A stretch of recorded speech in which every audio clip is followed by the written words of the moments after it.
Henry Ford foi o grande industrial da época, mas ele era bem-sucedido e frio demais para ser considerado um cavalheiro.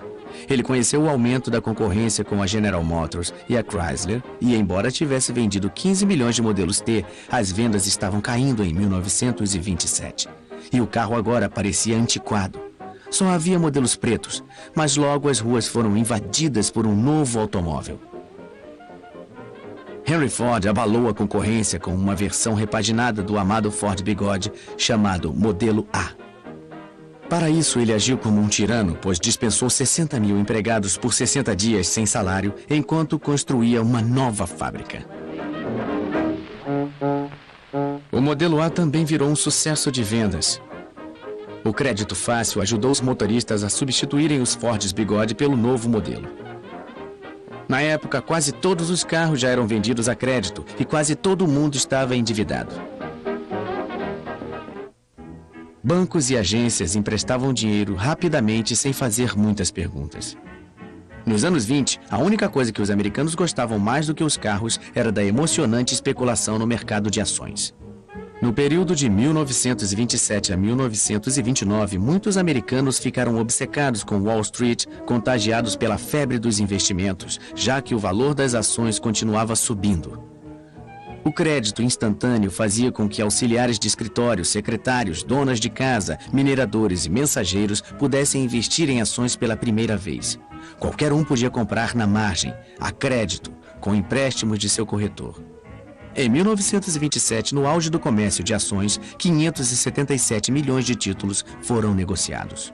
Em 1928, Calvin Coolidge decidiu não concorrer a um segundo mandato como presidente. Suas realizações foram poucas, mas ele continuava popular porque durante seu governo, o nível de vida da maioria dos americanos nunca havia sido tão bom. Aos olhos do povo, ele era um ótimo presidente.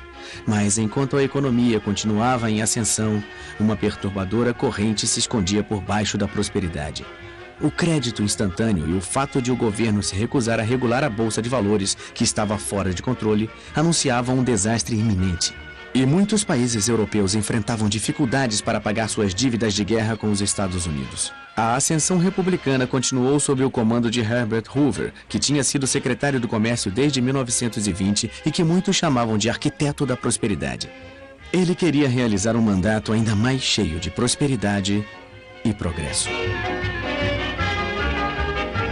Durante a campanha presidencial de 1928, Herbert Hoover previu que os abrigos para pobres estavam quase em extinção e disse que os Estados Unidos estavam mais próximos de acabar com a pobreza do que jamais havia estado qualquer nação na história.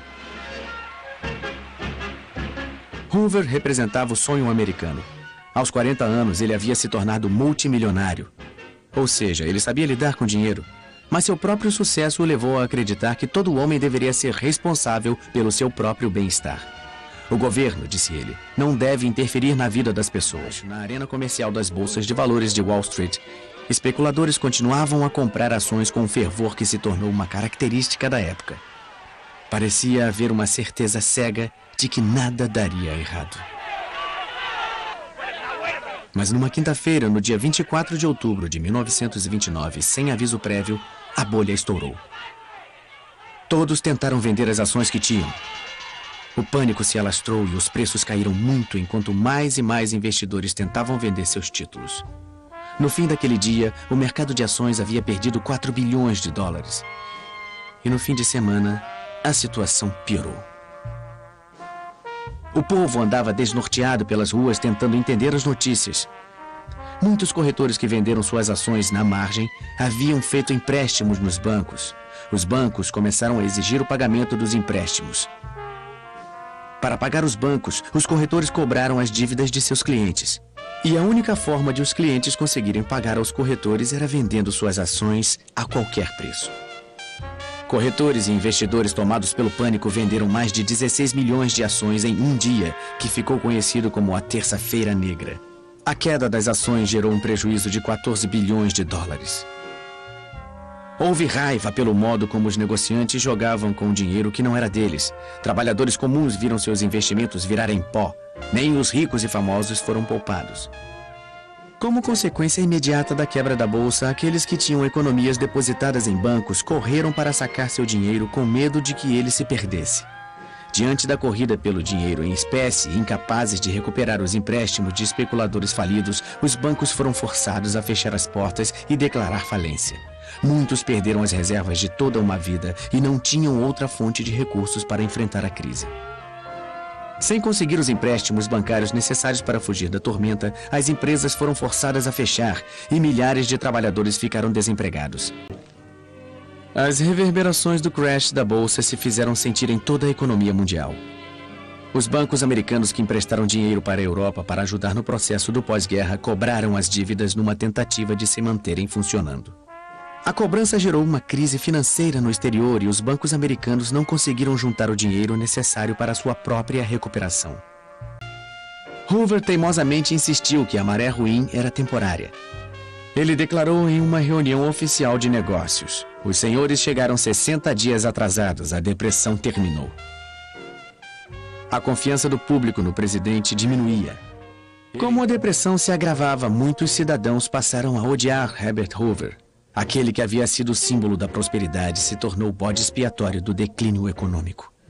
Sua declaração de que ninguém estava passando fome e de que os desabrigados nunca haviam comido tão bem soaram cruéis e insensíveis. Sua aparente disposição em salvar empresas e bancos e deixar que os indivíduos se defendessem sozinhos parecia confirmar sua indiferença. As verdadeiras estatísticas contam sua história. Do auge da prosperidade em 1929 às profundezas da depressão em 1932, 9.000 bancos quebraram ou fecharam as portas. 100.000 empresas faliram. O produto interno bruto foi reduzido de 80 bilhões de dólares em 1929 à metade, 40 bilhões em 1932. O desemprego aumentou de 3,2% para 25%. Pelo menos 1 em cada 4 trabalhadores não tinha emprego. A violência cresceu nas cidades americanas. Grupos de cidadãos desempregados atacaram autoridades locais por falta de assistência do governo. A população fez manifestações contra o pagamento de aluguéis e passeatas contra a fome. A popularidade de Hoover despencou ainda mais. No final de 1932, o eleitorado finalmente perdeu a confiança nele e elegeu com grande vantagem Franklin Delano Roosevelt. Chegavam ao fim 13 anos de domínio republicano. No dia 4 de março de 1933, Franklin Delano Roosevelt foi empossado presidente dos Estados Unidos. Roosevelt convenceu a população de que a depressão poderia ser vencida e deu ao público de todo o país um slogan memorável. Let me assert my firm belief that the only thing we have to fear is fear itself. There must be a strict supervision of all banking and credits and investments. There must be an end to speculation with other people's money. O primeiro ato do novo presidente foi tomar as rédeas do sistema bancário, que estava fora de controle. Ele fechou todos os bancos do país por 4 dias para que fosse realizada a análise de suas contas. Só puderam retornar suas atividades os bancos que tinham gerenciado corretamente suas contas e dispunham de suficiente dinheiro em espécie. No dia 12 de março, em sua primeira conversa ao pé da lareira, Roosevelt falou diretamente ao povo americano. Ele assegurou de que os bancos estavam seguros e não havia mais motivo para os cidadãos sacarem suas economias. Quando os bancos reabriram na semana seguinte, foi depositado mais dinheiro do que havia sido sacado anteriormente. A crise bancária havia terminado.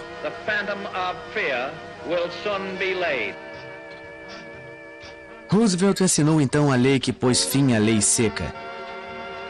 Em todos os estados americanos, a nobre experiência havia sido um óbvio fracasso. A proibição deu origem a uma criminalidade exacerbada e fez com que mais da metade dos americanos se habituasse a desrespeitar a lei. O programa de assistência de Roosevelt, a Administração Nacional de Recuperação, era o coração de sua estratégia de longo prazo para diminuir o sofrimento causado pela depressão, tomando para si a responsabilidade pelo bem-estar do povo e criando novos empregos. I have told you the story of our steady but sure work in building our common recovery. In my promises to you, I made 2 things plain. First, that I pledged no miracles. And second, that I would do my best. I thank you for your faith. Our troubles will not be over tomorrow, but we are on our way, and we are headed in the right direction.